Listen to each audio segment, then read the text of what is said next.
So without any further ado, today with her talk, which is called Opening the Door, we have senior Sydney Moore. Come on up, Sydney.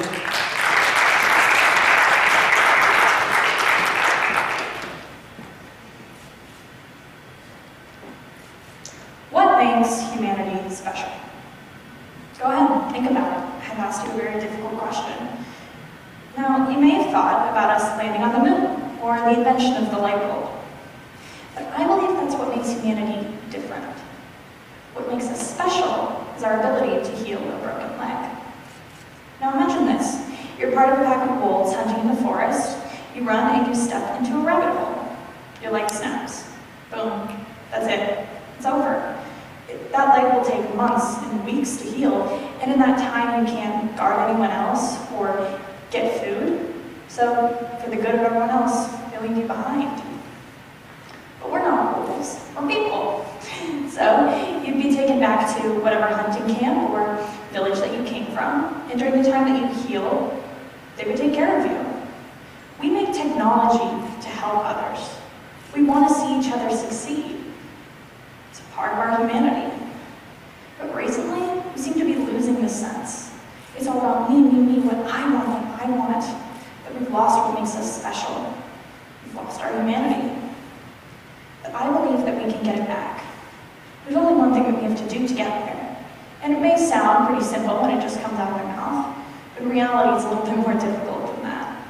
All we need to do is learn how to accept others. Let's start from square one. The Greek philosopher Aristotle introduced the idea of eudaimonia, which you might have heard about Mark Phillips's red talk. Eudaimonia is the concept that we can become happy through helping others. In order to grow, we have to genuinely want to do it, not just because we think it might have a benefit. In order to help others, we must first accept them. To accept something or someone is to recognize its valid existence without fighting to change or alter it in any way. It's really important to remember that you cannot fight to change something and accept it at the same time. When you attempt to change someone, you take that inner bit of them that makes them unique, you tell them that it's not enough. You tell them that it's not enough for you, it's not enough for me, it's not enough for anybody. Imagine that's you, being told that what makes you unique isn't good enough for anybody. That detriments their happiness, yours, mine, anyone's, which brings us all the way back to square one. Now you're probably wondering, why should I listen to her? What makes her qualified to stand up here and tell me this? I spent my entire middle school years as an outsider, and a pretty good portion of those high school years too. And it was all over something that I just couldn't control.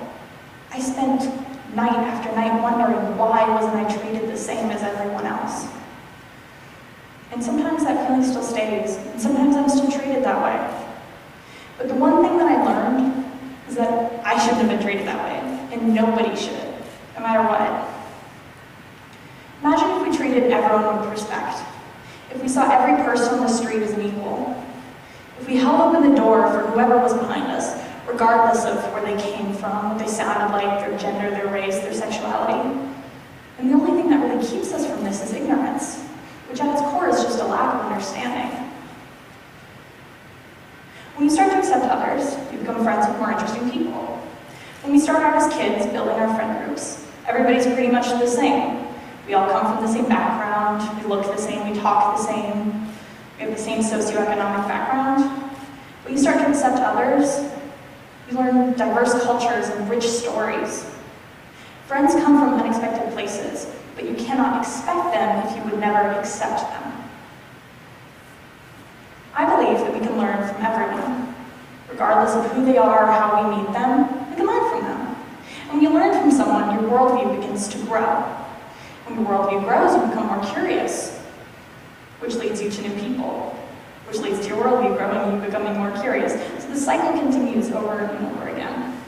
So when it comes time for you to make difficult decisions in life, you can see it from all angles, rather than the ones that you were just trained to see as a little kid. Our new worldview can influence others. When you accept someone, you leave behind a guide for them to do it to someone else. And then the person after that and that. It's like a stack of dominoes.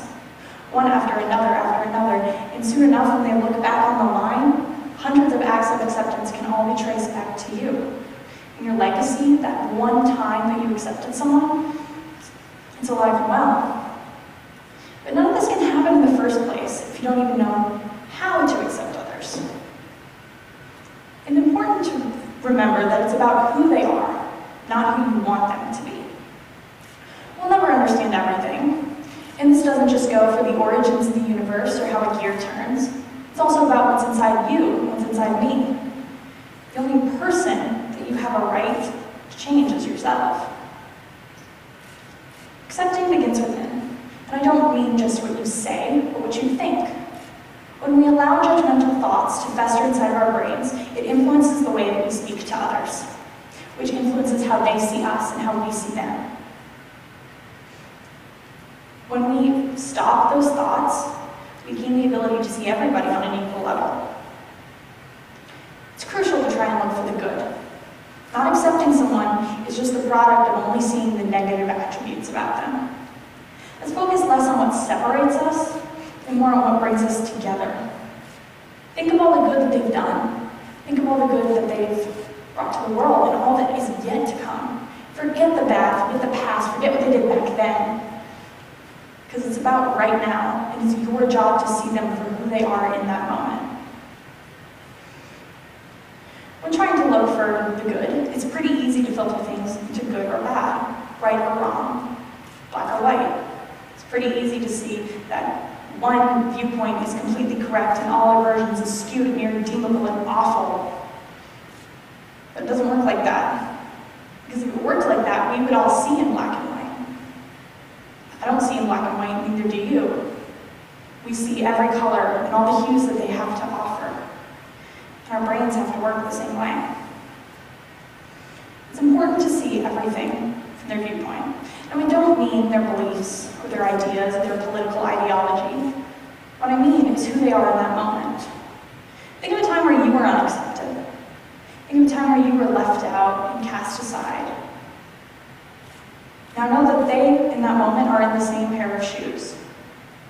And then remember who left you behind, who cast you aside, and think that you are in that pair of shoes. And remember that in that moment, you have the power to choose whether or not the person beside you or in front of you will feel the way that you did when you were cast aside. You have the power to keep them from feeling that pain. Humans, at our core, are a social species. We rely on our communication with others. It's what drives us. We have a need for each other, and it's pretty obvious in all of our actions. But our isolation in recent years has kept us from this. It affects who we see and how we see each other. But I believe that this metaphorical sun will rise once again, but only if we open both our minds and our hearts, no matter who is on the other side. Open the door, because you never know what lies ahead. Thank you.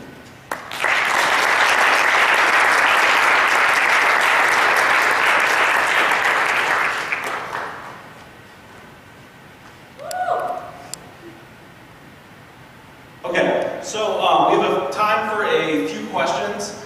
So we'd like to take these from the audience, and we can run the mic out to you so anyone watching at home can hear it. So does anybody in the audience have a question for Sydney about our process, about the content she just shared? Any questions?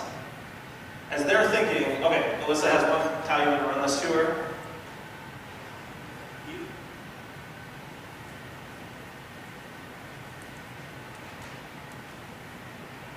Okay, I'm just going to ask the obvious question. Why did you pick this topic? I picked this topic because in middle school, I was really alienated for something that I didn't have a control over at all. And, I spent a lot of time wondering why am I treated so differently for something that I can't change? And so, for years I would read about acceptance, and everyone would tell me to accept others, but I didn't understand quite what that entailed. And so I chose this so I could learn more about it. Okay, other questions? Right there? Emily? Oh, sorry. Thanks, Emily. Come on, audience. Ask for anything. Yeah, anything. I have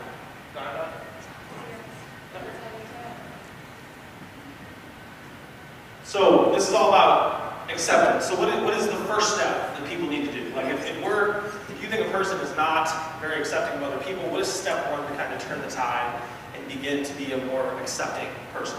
I think the first thing that you have to do is, again, remember it's about who they are, not who you want them to be. So you have to understand that not every single person is exactly who you're going to want them to be. And you just have to remember that that's who they are. And you don't have the right to try and change what makes them them. Okay, very good. All right, last chance, audience. Any questions? All right, I don't see any out there. Okay, one more time. Sydney Moore.